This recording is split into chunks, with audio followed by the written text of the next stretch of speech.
شمیسی په هسپتال کې پښتانه پراته دي. د شمیسی په هسپتال کې پښتانه پراته دي. تپوس یې وکړئ په کوم حال کې پښتانه پراته دي.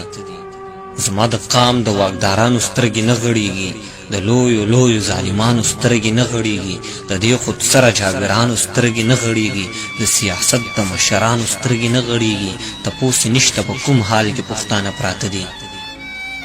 د شمیسی په هسپتال کې پښتانه پراته دي. وطن کې ومکړې مزې د مسافرو په سر، راغونډوي څومره پیسې د مسافرو په سر، کېږي لګیا دي اوس نخرې د مسافرو په سر، د فوټپاتونو باندې شپې د مسافرو په سر. جواب یې نشته داسې سوال کې پښتانه پراته دي. د شمیسی په هسپتال کې پښتانه پراته دي. چې د لاشونو نه دیرې د پښتنو ډکې شوې، قسم په خدای چې تلاجې د پښتنو ډکې شوې. دلته وطن کې مقبرې د پښتنو ډکې شوې، په خړو خاورو باندې خولې د پښتنو ډکې شوې. تش په متلو او مثال کې پښتانه پراته دي. د شمیسی په هسپتال کې پښتانه پراته دي.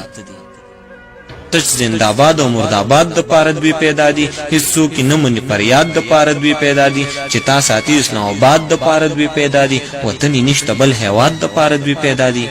بلا وخت تیر شو دې جنجال کې پښتانه پراته دي.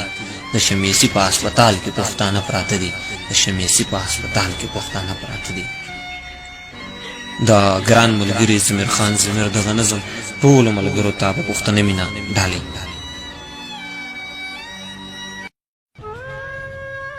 شمیسی په هسپتال کې پښتانه پراته دي. د شمیسی په هسپتال کې پښتانه پراته دي. تپوس یې وکړئ په کوم حال کې پښتانه پراته دي.